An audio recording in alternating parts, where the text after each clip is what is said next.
Assalamualaikum warahmatullahi wabarakatuh. Perkenalkan, saya Fatinudiansah dengan NIM 3 digit terakhir 055 dari kelas praktikum B TRO 2024 Sekolah Vokasi Universitas Diponegoro. Di sini saya akan menjelaskan sistem kendali temperatur dengan Autonix TK4S T4RN dengan Darkmaster.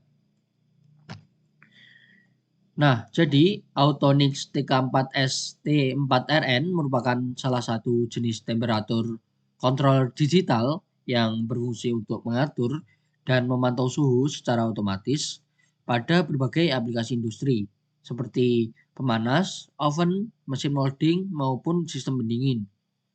Alat ini bekerja dengan membaca sinyal dari sensor suhu seperti termokopel atau RTD atau Resistant Temperature Detector. Kemudian membandingkan dengan nilai set point atau SV yang telah ditentukan.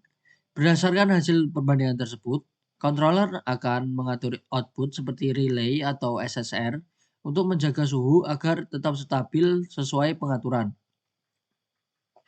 Dalam dunia industri modern, kemampuan untuk memonitor dan merekam data proses secara real time sangat penting. Data suhu yang akurat dapat digunakan untuk analisis performa mesin, pengendalian kualitas, serta efisiensi energi. Oleh karena itu, Autonix menyediakan perangkat lunak resmi bernama Darkmaster yang memungkinkan pengguna untuk menghubungkan TK4S T4RN ke komputer melalui komunikasi RS485 Modbus RTU. Dengan bantuan software ini, pengguna dapat melakukan pemantauan, pengaturan parameter, serta pengambilan data atau data logging secara langsung dari komputer. Penggunaan Darkmaster bersama TK4S T4RN memberikan kemudian dalam visualisasi data suhu dalam bentuk grafik maupun tabel. Selain itu, pengguna juga dapat menyimpan data hasil pengukuran dalam format tertentu, CSV atau TXT, untuk keperluan dokumentasi atau analisis lebih lanjut menggunakan perangkat lunak lain seperti Microsoft Excel. Melalui integrasi antara hardware TK4S T4RN dan software Darkmaster, sistem pengendalian suhu menjadi lebih efisien, akurat, dan mudah dikendalikan. Kombinasi ini juga mendukung penerapan konsep industri 4.0 di mana pengumpulan dan analisis data secara digital menjadi kunci dalam meningkatkan produktivitas dan keandalan proses industri. Nah, selanjutnya di sini saya akan menjelaskan cara menggunakan Darkmaster-nya. Di sini saya sudah membuka. Di sini kita pilih set device list, lalu kita pilih Autonix, lalu kita pilih yang 34. Kita pilih serial, lalu klik OK. Nah, selanjutnya kita klik bagian runtime di samping kanan, lalu kita pilih line grab. Di sini maka line-nya keluar. Di sini kita atur untuk min-nya. Di sini kita memakai min-nya 28 dan max-nya 60, dan kita ganti lagi di bawahnya 28 dan juga di bawahnya 60. Nah, setelah itu tinggal kita besarkan. Selanjutnya kita pilih TK4, kita klik, lalu kita klik add, kita pilih device listnya itu 1, lalu kita pilih 1. Setelah itu kita konekkan agar DAC-nya tersambung dengan modul kita. Kita tunggu sebentar.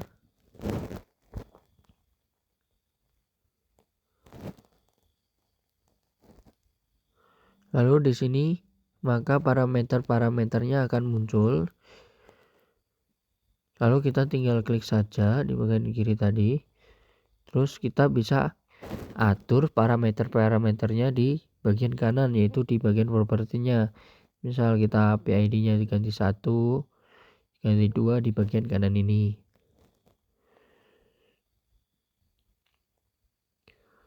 Namun pertama-tama kita pilih on off terlebih dahulu karena untuk Selanjutnya kewajiban kita on off. ke menu view, lalu kita pilih tools, lalu IO list, kita tambahkan TK4, lalu kita tambahkan present value, set value, out 1 lamp, dan heating MV. Nah, setelah muncul di bawah, kita tarik ke bagian atasnya, kita blok terlebih dahulu, lalu kita tarik, kita masukkan ke listnya. Nah, maka muncul seperti ini. Nah, lalu kita ke menu project, lalu kita run. Setelah kita run, kita klik juga lognya agar nanti bisa tersimpan di file CSV atau txt. Nah, di sini hasilnya sudah mulai keluar.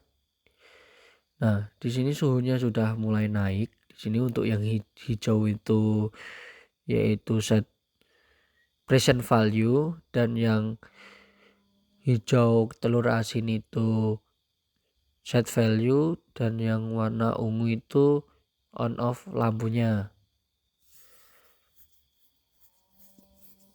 Nah, di sini maka grafiknya akan keluar seperti ini. Kita tinggal tunggu saja waktunya 240 detik sampai selesai.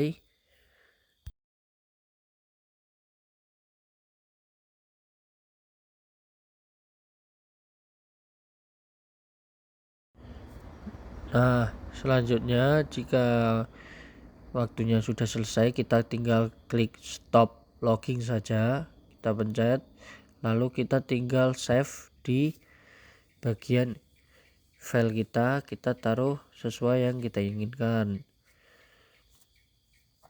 Lalu jika kita ingin untuk percobaan yang lainnya seperti PID, kita tinggal ganti ke mode PID, lalu kita atur parameternya. Selanjutnya di sini saya akan menjelaskan nilai parameter control on off hysteresis yang saya coba di percobaan ini. Pertama-tama di sini ada hysteresis 1. Di sini untuk hysteresis 1 ini responnya cepat, namun stabilitasnya kurang stabil di sini. Kita bisa lihat dari grafiknya. Dan frekuensi on off-nya lumayan sering. Dan di sini hysteresis 1 ini cocoknya untuk sistem kecil dan kontrol yang cepat. Kita langsung lanjut ke hysteresis 3 di sini. Di sini untuk hysteresis 3 di sini responnya itu sedang untuk respon sistemnya. Lalu stabilitasnya cukup stabil dibandingkan di hysteresis 1 tadi. Dan untuk frekuensi on off-nya itu sedang juga di sini. Dan untuk hysteresis 3 ini cocok untuk umum atau kompromi antara cepat dan stabil atau pas lah. Dan selanjutnya di sini ada hysteresis 5. Nah, untuk hysteresis 5 ini responnya lambat di sini, naiknya lama untuk mencapai set value-nya di sini. Lalu untuk stabilitasnya itu paling stabil dibandingkan sebelum-sebelumnya, dibandingkan hysteresis 1, 2, 1 dan 3 tadi.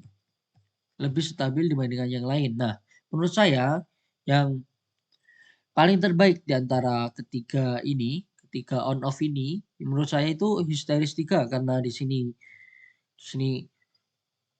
sedang untuk responnya dan stabilitasnya itu cukup stabil dan bisa digunakan untuk semualah, umum lah. Nah, kalau untuk yang 5 ini kan paling stabil, tapi ini naiknya lumayan lama karena tidak cocok untuk sistem yang lumayan cepat. Nah, selanjutnya saya akan menjelaskan untuk yang PID di sini. Nah, untuk PID 1 di sini saya memakai parameter KP dan KI KD-nya di sini memakai 30 20 30. Nah, untuk 30 20 30 itu kombinasi agresif tapi seimbang. KP tinggi membuat respon cepat, lalu KI sedang memperbaiki error sisa, dan KD tinggi membantu menahan overshoot. Hasilnya sistem cepat mencapai set point dengan stabilitas cukup baik. Nah, di sini lumayan baik, tapi di sini masih ada overshoot yang lumayan tinggi. Di sini overshoot-nya sekitar 6 derajat. Nah, sekitar 6 derajat di sini. Dan untuk responnya lumayan lama ya di sini. Nah, kita langsung lanjut ke PID 2. Di sini saya memakai parameternya 20.00 di sini. Nah, untuk PID 20.00 hanya proporsional aktif, respon cepat tapi tidak stabil. Ada osilasi di sekitar set point dan masih ada error steady state karena tidak ada integral. Cocok untuk pembelajaran dasar efek KP. Nah, di sini kita lihat overshoot-nya mengalami kenaikan berapa. Nah, di sini overshoot-nya sangat besar, yaitu sebesar 58. Jadi ada 8 derajat overshoot-nya. Nah, di sini tidak cocok karena menurut saya ini lumayan buruk untuk sistem karena overshoot-nya tinggi dan lumayan lama responnya. Kita lanjut ke PID 3. Nah, untuk PID 3 di sini ada 25-30. Nah, untuk PID 3 ini KP sedang, KI kecil, dan KD besar.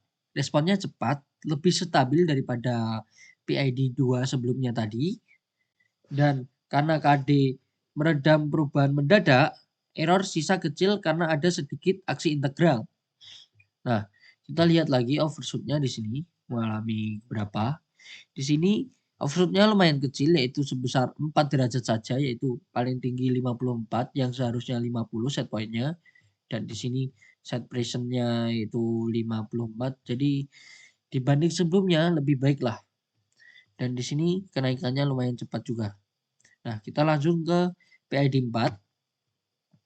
Nah, untuk PID 4 ini saya memakai parameternya 15, 5, 30.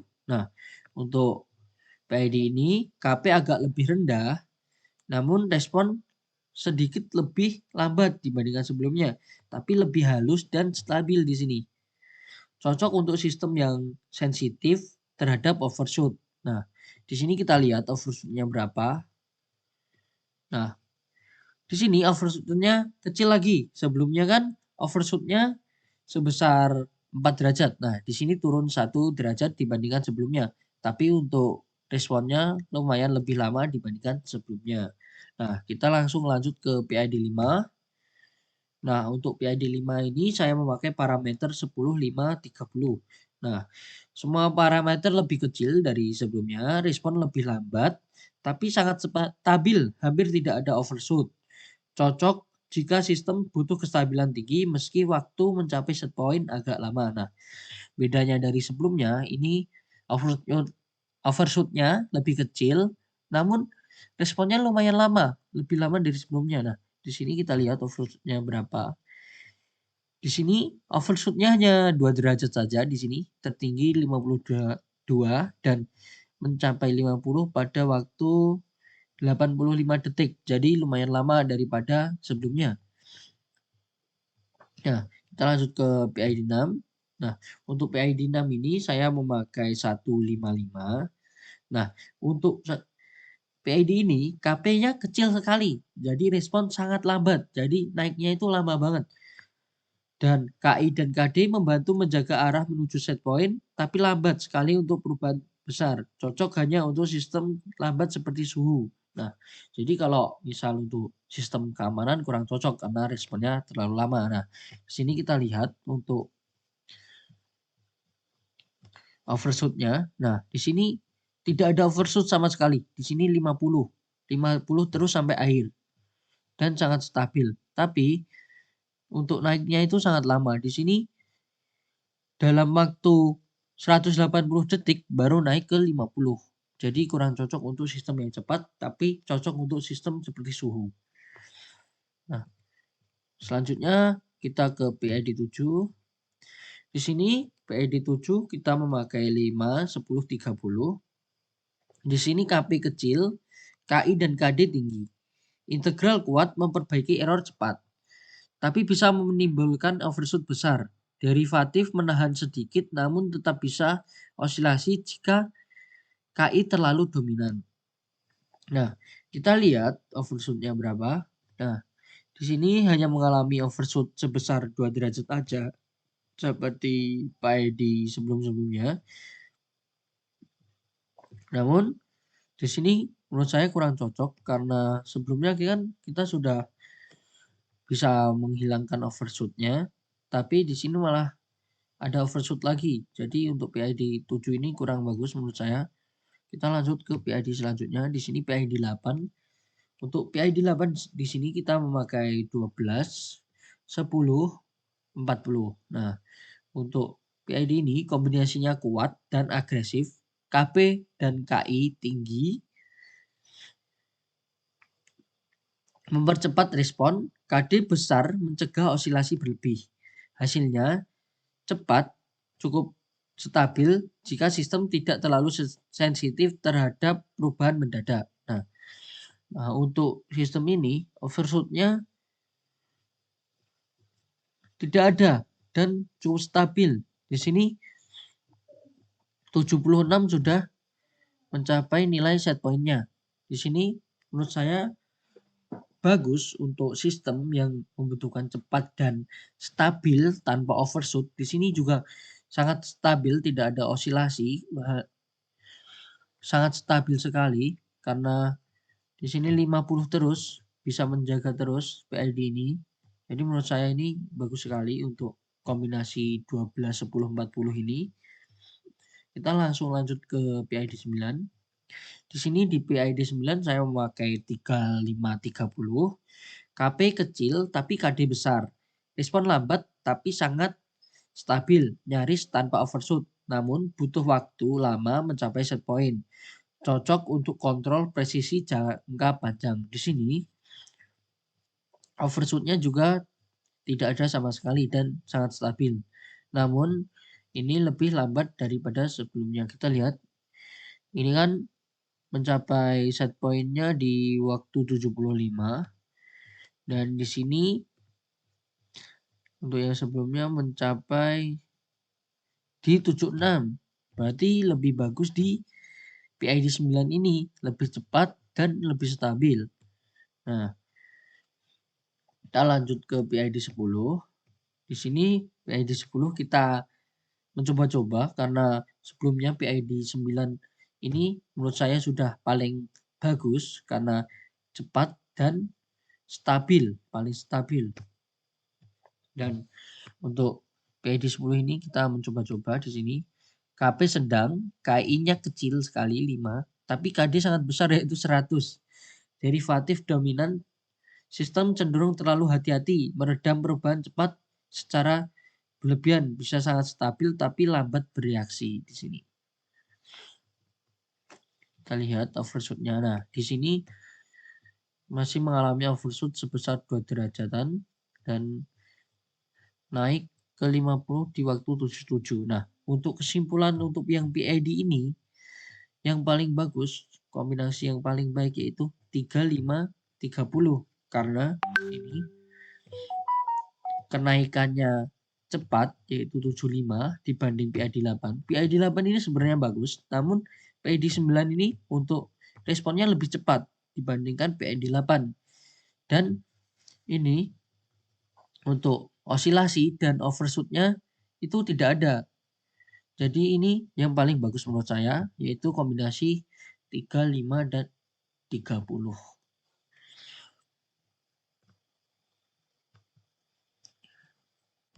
Nah, untuk grafiknya di PID terbaik ini yaitu PID 9 kombinasi 35-30 ini grafiknya yaitu yang awalnya itu dari set presentnya 28 naik pelan-pelan mulai naik di detik 5 mulai naik 29 dan mencapai set point-nya di detik 75 mulai mencapai set point 75 lalu stabil di 50 terus. Nah, di sini stabil terus. grafiknya konstan sampai selesai, sampai waktunya habis di 240 detik. Nah, kenapa bisa demikian, bisa sangat stabil? Karena di sini PID ini misal mau mendekati nilai 50, PID ini sudah mati duluan lampunya sehingga panasnya itu pas, tidak berlebihan dan tidak menimbulkan overshoot. Sehingga misal nanti sudah 50 mati. Nanti kalau mulai dingin sedikit langsung nyala lagi, langsung mati lagi dan begitu terus sampai waktunya habis di 240 detik. Sehingga sini hasilnya itu tanpa osilasi dan overshoot-nya tidak ada. Nah, sekian untuk penjelasan materi dan penjelasan langkah-langkah cara menggunakan Darkmaster-nya. Apabila ada kesalahan, saya mohon maaf. Terima kasih sudah menonton. Wassalamualaikum warahmatullahi wabarakatuh.